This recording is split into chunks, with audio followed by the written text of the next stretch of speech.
Chapter 2, Mishnah Ches. Rabbi Yochanan ben Zakkai kibel mihil mishamayim. Rabbi Yochanan ben Zakkai was the prince of the Jewish people. He received the transmission from Hillel and Shammai, Oya Omer, and he would say, "Im lomarta Torah harbig."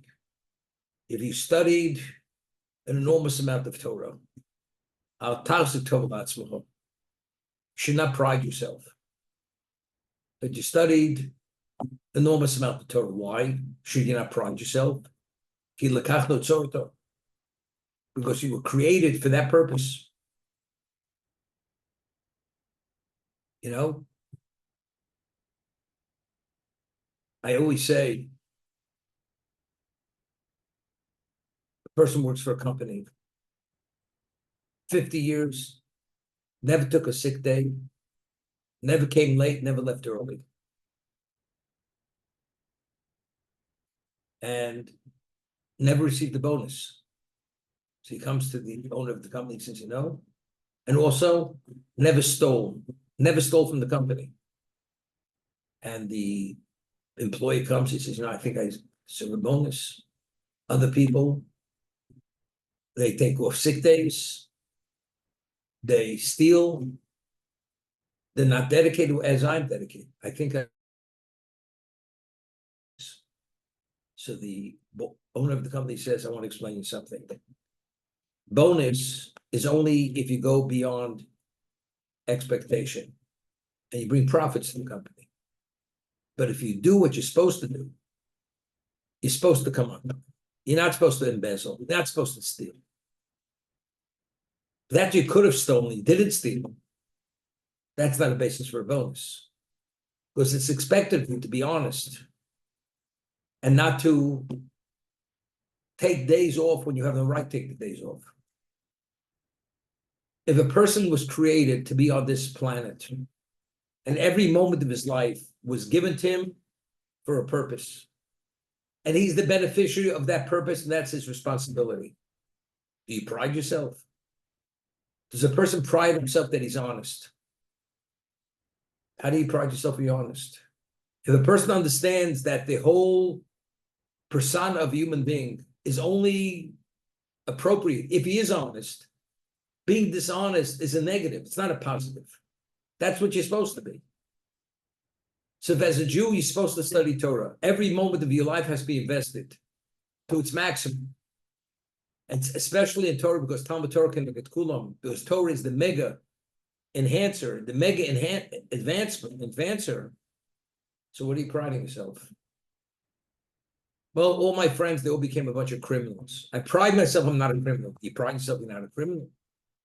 You pride yourself that you're a productive person and you don't set and you're not on welfare and you don't take government assistance. Is that something you pride yourself?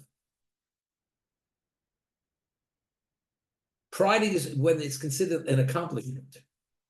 But if it's like expectation, and of every Jew, that's an expectation. To meet the grade. I'm not illiterate. Illiterate is a negative, it's not a positive, to be literate. That's what you're supposed to be. So therefore, Rabbi Yochanan ben Zakkai says, if you study an enormous amount of Torah, don't pride yourself.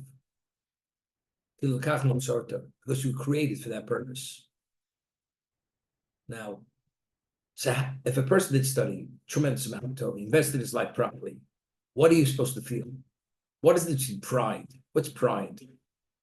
Pride evidently clearly means you're taking credit for something that you have no right to take credit for.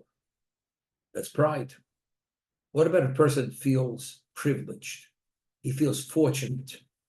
He feels fortunate that he saw it correctly, and as a result of that, he invested his life properly to its fullest. That's fine. You say, thank God I wasn't misled. Thank God I had mentors who gave me clarity and direction. 100% permitted. Being appreciative. It's recognizing exactly why You walked the right path and the other people didn't walk the right path. Because you were fortunate to have people to mentor you, to give you direction. And you can consult with them. They didn't have that. It's not you pride yourself. You have good fortune. That's the way you have to see life. The moment you pride yourself, we're talking about it's ego. That's ego stroking. When you go into ego stroking, it's dangerous territory. That means I am. Who are you? Who are you? You're nothing. Whatever you have, it's purely an endowment. God assists you. You can't take credit for anything. Everything is predestined except choice. And if you're smart, you make the right choice, not the wrong choice. Give you an example. Larry, there. The Titanic. Okay? Titanic, the reason why Larry's father was not Titanic was it was W39, not W40. If he would have invented W40, he would have been able to afford to be on the Titanic. People who are wealthy and they couldn't get on that boat, the level of envy was beyond our even simple envious there was of the people who got on. But only weeks later did they realize they counted the blessings they never got on that boat, and they never were able to get a ticket. And all the people on that boat, it was meant to be whatever happened. That was a predestined. And the one who didn't get on, it was predestined he should not get on that boat, that he should live more years. That's what it's all about. So that you're supposed to study is up to you. That's your choice, but that's your purpose. That's the only thing in life you can make choice. Your intellect, that's endowment. Your physical state, that's endowment. How many years you can live, that's your endowment. But how you can invest your life, that's free choice. That's determined. Do you believe God is your master and you're a subject, or you believe you're an independent player? And you choose to do what you want, and you do as you wish. If you do as you wish, I pride myself. I chose to do this, even within the realm of spirituality. Why am I a Torah sage? I pride myself because, what do you mean you pride yourself? But if you understand you're the subject and you have no choice, because that's what you're supposed to, it's not a priding issue. The moment you pride, that's a detachment from God. That's not an obligation. But if you see it as an obligation, there's no basis for pride.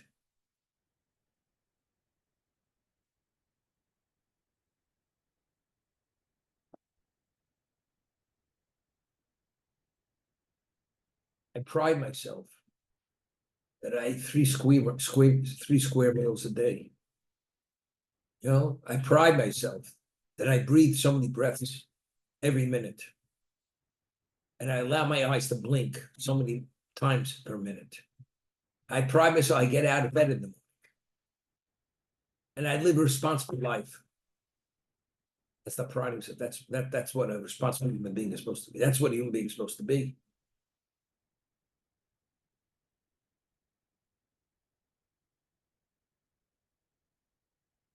It's interesting, you know. There was a boy recently, his bar mitzvah. I wasn't there for Shabbos for the bar mitzvah, I was out of town. But he read during the week, his bar mitzvah, he davened for the Yom and married because he became bar mitzvah in the middle of the week. He comes from a problematic family. Literally, he could not read the words. Was a mistake. They sent him to the Omut to be the Shliach Tzibur. And he wasn't qualified. He couldn't even read the words properly. But they didn't want to make the kid feel bad. So everybody gave him Yasher Koach. He did a terrific job. Terrific job. I mean, I felt the father should have been there and not allow his son to go to the Omid because he really wasn't qualified. The kid embarrassed himself. The kid was so far knowing what it's supposed to be, he didn't even feel embarrassed. So if this kid doesn't even know what it means to do a bad job and he gets a Yasher Koach, everybody's patting him on the back, great job. So if he does better than that, what is he supposed to think? If this is great, so if he can say the words correctly, you can imagine how that's greater than great. Instead, to be able to know what the standard is, you got to call a spade a spade. Larry, that's when Larry says something, he asks a question. It's not I answer the question. I show him the question is not a question. That he shouldn't think for a moment. He's he's head and shoulders above most people. Got to put people, give him perspective. What are you? Who are you? That's what I'm saying. That was just humor. Okay.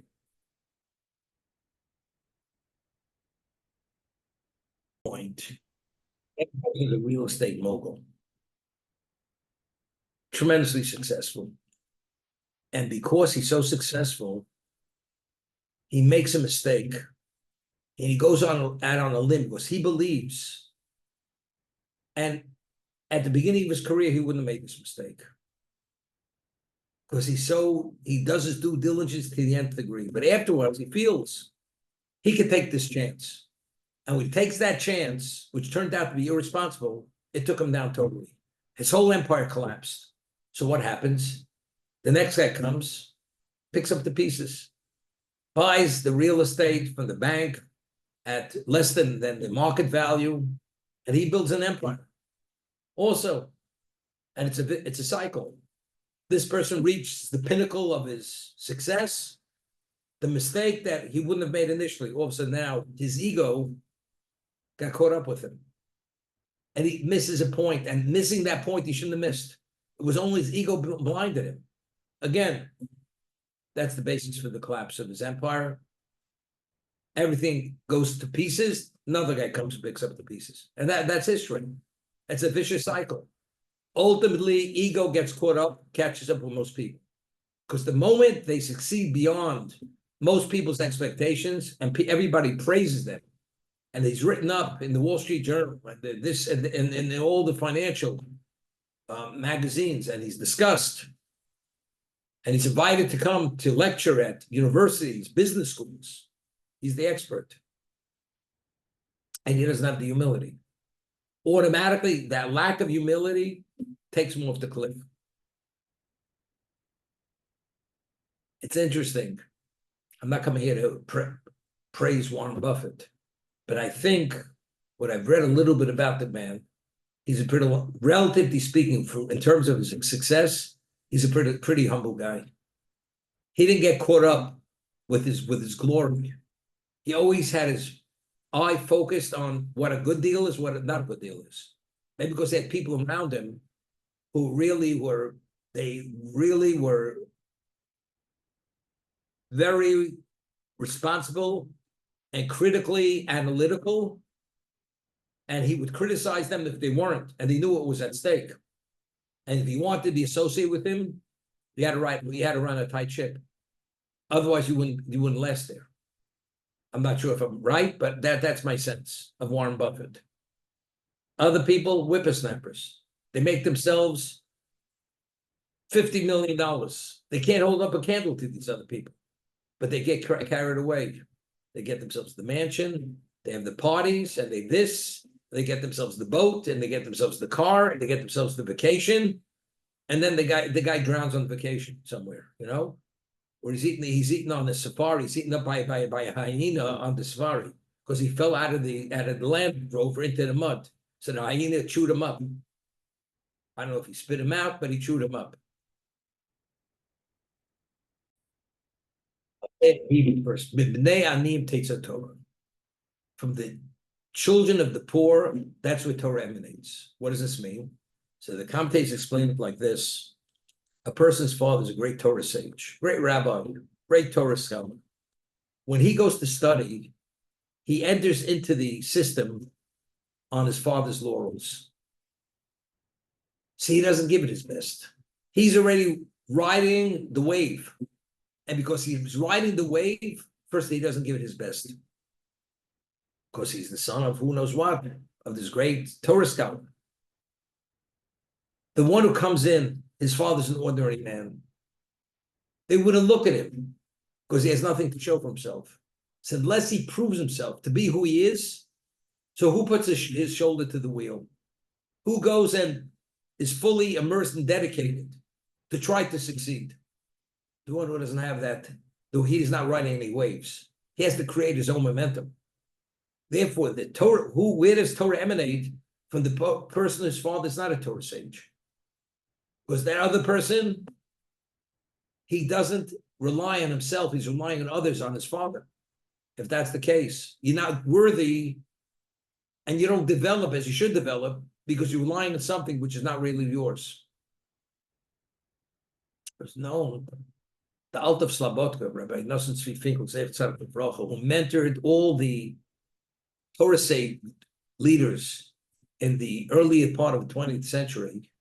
He had a son's name was Rabbi Eliezer Yehuda Finkel. He was the Mir Rosh Hashiva in Europe, in the Mir. He sent his son to study under the Chofetz Chaim in Radin. When he was in Slobodka, his father was the leading Torah sage of the generation. He wore a long black coat. He wore a beard. He had an up hat. He was the son. He was a prince. His father sent him to him by the Chofetz Chaim. Firstly, he told him to shave off his beard, to wear a short jacket, to wear an ordinary hat like everyone else, and change his name. When he went to the Radin, to the Chofetz Chaim, he was not known as the son of the Alter. His father didn't want that he should receive any recognition or get any special treatment because of who his father was. He should be treated on his own merit, and he has to prove himself.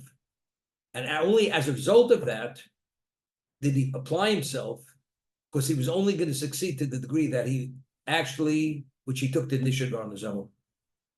That's the concept. Otherwise, right away, I'm royalty. I have pedigree. I'm more than the average guy here. I've right to certain things. You have no right. You have no right to more than the next guy. But you may believe you have, but you don't. I'm more endowed. Why are you more endowed?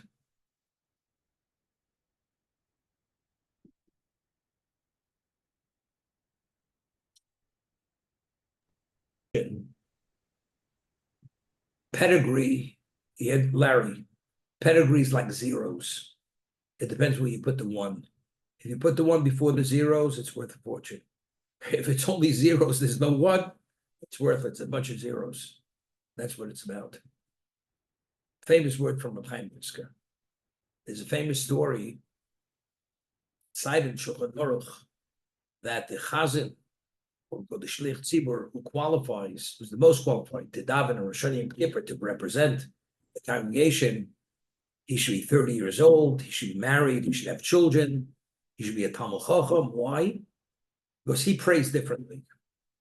He has a responsibility, he's mature, he has what to pray for, and he's a person of standing, he's a Torah scholar. Okay? So there was a certain person in Brisk, that's where Rav Chaim Soloveitch was the chief rabbi, Brisk, Europe, and this person came to try out to be the Chazan of Yom Ne'uim, and they rejected him. And they took somebody of much less standing. He wasn't the same Torah Talmid Chacham as he was. He was younger. He didn't have the family. So he went to Rav Chaim Brisk, to Rav Chaim, and he complained. He says, "We have a law in Shulchan Aruch, in the Code of Law says you have to have certain characteristics to qualify as a Chazan." And they took this other person over me. Evidently, someone's being finagled. So Rav Chaim Brisker says, "I want to ask you a question. Give me a sample of how you're going to pray." He gives him a sample. You can't imagine this guy sang like he was tone deaf. It was grating on his ears. So Rav Chaim Brisker says, "I want to explain you something. If you're a chazan, if you have the ability and you have a sweet voice and you can carry a tune, now the question is, who's more qualified? You don't get it. You're not a chazan, period. You're not even in the ballpark. That means you can have all the zeros, but you're not even a one.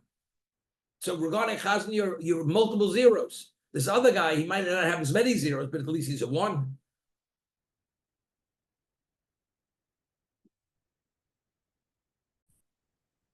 First, as a young boy, he used to see somebody driving down the street with a Rolls Royce. and his dream when he was 8 years old that someday he wants to drive Rolls Royce. Now, how's he going to afford a Rolls Royce? So from the age of 8 till 65, every week he put away a nickel.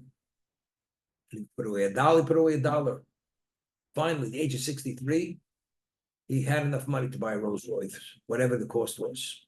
Goes to the dealership. He orders a Rolls Royce. Takes 2 years to put it on order to receive it. Okay. So his whole life he was saving a Rolls Royce. At 65, he gets a call, come pick up your car. Picks up the Rolls Royce. He's in the driver's seat. Yeah, he's a cloud nine, top of the world. Pulls out of the dealership, stops at the first red light. Somebody knocks on his window. He lowers it, takes a person, pulls out a gun and says, "The car or your life." The person says, "You might have stuck the car. The car is my life." That's and that's what it's all about. That's the life. If they don't have that, there's nothing to live for. So what we're saying, don't pride yourself. When you raise a child, you have to stroke the child. You can't tell the child, you deserve no praise. You got to praise the child. Because the child doesn't understand. Here I do something. How do you not acknowledge what I'm doing? Because the child doesn't have the capacity to appreciate the value of value. So there's always an incentive. The praise, that's part of the incentives. My father acknowledged me, that I'm special. And that motivates the child. When the child reaches a certain age, now this is already, the parent needs that expertise to create a balance. It's true, but I've been proud of you, praising you all your life, up to a certain point. Now you have to understand you're doing what you're doing because that's what you're supposed to be. If you want to be the quality human being who you're supposed to be, but until a certain age, it's not. Could you all 1 second? 1 second, please. Hello, Ken, Sharon. Ken, אני באמצע שיר, אני גומר בעוד 5 דקות. Yeah, very important. I remember there was a boy, lived in St. Louis. He was 18 years old. I'll tell you his name was Putzi Paris. He had a nickname, Putzi. Could you imagine a kid growing up in there like Putzi? Putzi Paris. His parents said to him, realize when you get older, you probably work in a gas station pumping gas. That was his parents' expectation of him. So Putzi Paris, all the people, his classmates said, Putzi's going to pump gas down the block in the gas station. So a person has that low self of expectation of himself, because everybody says that's our expectation of you. So how high do you think this guy's going to advance? Where do you think this guy's going? Right? He's either going to pump soda or pump gas, one or the other.